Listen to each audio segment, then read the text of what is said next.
Ei, esquece tudo ao redor agora. É hora de dominar a história da Fenícia e de Creta em poucos minutos, com foco total e técnicas de elite. Vamos direto ao ponto. Como a geografia antiga e o mar ditaram o destino da humanidade? Vem comigo nessa análise. Para começar, pensem no seguinte: o que será que unia a África, a Europa e a Ásia há 3.500 anos? Sério, muito antes da internet, de aviões ou de qualquer tecnologia moderna, já existia uma rede de altíssima velocidade para trocar produtos e ideias incríveis. A resposta? O Mar Mediterrâneo. Ele foi literalmente a grande supervia da antiguidade. Foi esse mar que tornou possível todo o intercâmbio cultural em escala global. Sem as qualidades únicas dele, a política e a economia do mundo teriam tomado um rumo completamente diferente, com toda certeza. E isso nos leva à primeira parte do nosso conteúdo, o poder do Mediterrâneo. O que acontece é que o terreno cheio de montanhas, super acidentado e difícil, forçou os povos antigos a olharem para o oceano para conseguir sobreviver. E a gente tem provas concretas de que isso deu muito certo. Graças à arqueologia subaquática, lá em 1982, descobriram um naufrágio de Uluburum, de cerca de 1400 a.C. E olha o que tinha lá no fundo: toneladas de cobre do Chipre, ébano do Egito, ouro e cerâmicas gregas. É uma loucura, né? Isso ilustra de forma brilhante a riqueza e o tamanho gigantesco desse comércio antigo. Vamos avançar para a parte 2, Fenícia e o domínio marítimo. Imaginem a região onde hoje é o Líbano, lá por volta de 1200 a.C. O problema geográfico da população era grave, montanha para todo lado e quase nenhuma terra boa para o cultivo. A solução genial? O mar e um comércio super agressivo. Como não dava para plantar muito, eles começaram a construir barcos a remo incrivelmente robustos, usando a madeira de uma árvore famosa e super resistente da região, o cedro do Líbano. Construiu os melhores barcos da época. E aí a gente entra num termo técnico que é fundamental gravar: talassocracia. O que é isso? Significa, basicamente, o poder que vem do mar. A elite fenícia não precisou montar aqueles impérios terrestres gigantescos. A supremacia deles vinha do controle absoluto das rotas comerciais marítimas. Eles controlavam rotas, não territórios extensos de terra. A organização política deles era muito inteligente. Em vez de formar um país unificado com um único rei mandando em tudo, a operação acontecia através de cidades autônomas, super independentes e fortes. Estamos falando de Byblos, Sidon e Tiro. Cada uma tinha as próprias leis, e a partir delas foi criada uma rede de colônias dominantes, tipo a poderosa Cartago, lá do outro lado do mar. O que nos leva à nossa terceira parte, a invenção do alfabeto. Esse foi, sem dúvida, o maior salto tecnológico dos fenícios. E detalhe, foi impulsionado puramente pela necessidade de fechar negócios internacionais de um jeito mais rápido.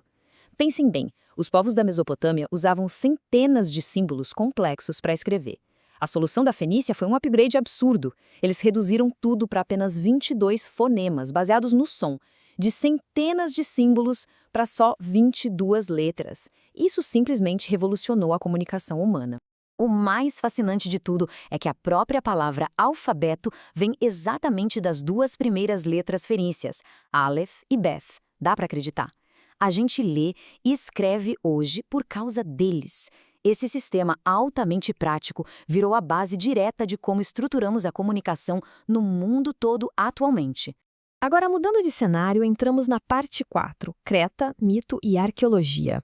Viajando para a maior ilha do Mar Egeu, encontramos o lar de uma civilização espetacular que dominou o Mediterrâneo muito antes dos fenícios. E é aqui que entra uma das lendas mais famosas do mundo. Qual é, afinal, a verdade por trás do Minotauro? O que dessa história incrível de monstros, labirintos e heróis tem alguma raiz histórica comprovada? Aqui é vital separar a fantasia dos fatos concretos. O mito fala daquele monstro terrível e da submissão imposta pelo rei Minos. Mas a história real, revelada pela arqueologia, mostra que o monstro era, na verdade, uma grande metáfora para o poder e a riqueza de uma monarquia fortíssima que ficava sediada no impressionante Palácio de Knossos. Durante muito tempo, a galera achava que isso era só fábula. Até uma data marcante, 1880. Foi só no finalzinho do século XIX que o arqueólogo britânico Arthur Evans escavou a região e provou para o mundo que a civilização minoica era real. Eles existiram debaixo daquela terra, com uma infraestrutura super avançada e tecnologia urbana.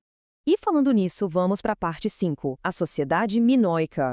Vamos colocar isso numa escala de tempo para dar um nó na cabeça? Estamos falando de 3.500 anos atrás. Sim, nessa época tão remota, a sociedade cretense já esbanjava riqueza, produzindo vinhos, cerâmicas e tecidos.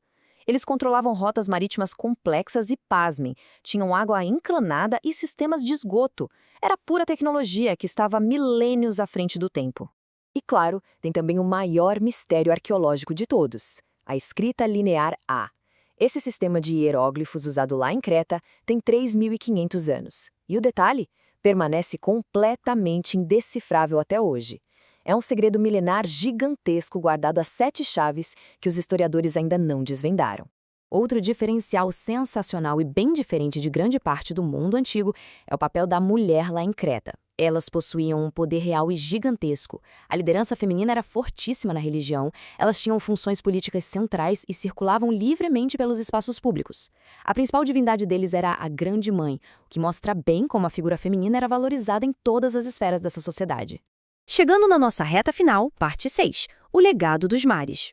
Para fazer aquele resumo definitivo de como os limites geográficos foram quebrados por essas potências, os fenícios, lá no Líbano, superaram as montanhas e nos entregaram a revolução das 22 letras do alfabeto fonético. Já os cretenses, na ilha do Egeu, criaram o esplendor arquitetônico dos palácios, a primeira talassocracia, a tecnologia de ponta da época e o grande enigma da escrita linear A. Duas civilizações incontestáveis, impulsionadas pelo mesmo oceano. Para fechar com chave de ouro, usem a regrinha dos 3 dedos para fixar tudo. Mar, escrita e tecnologia. Foi assim que essas potências dominaram tudo no passado. E fica a provocação final. Se o desafio do mar Mediterrâneo forjou todas essas inovações monumentais, forçando a humanidade a evoluir, qual é o Mediterrâneo do nosso mundo moderno?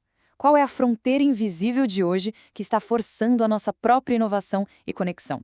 Pensem nisso. A gente se vê na próxima análise.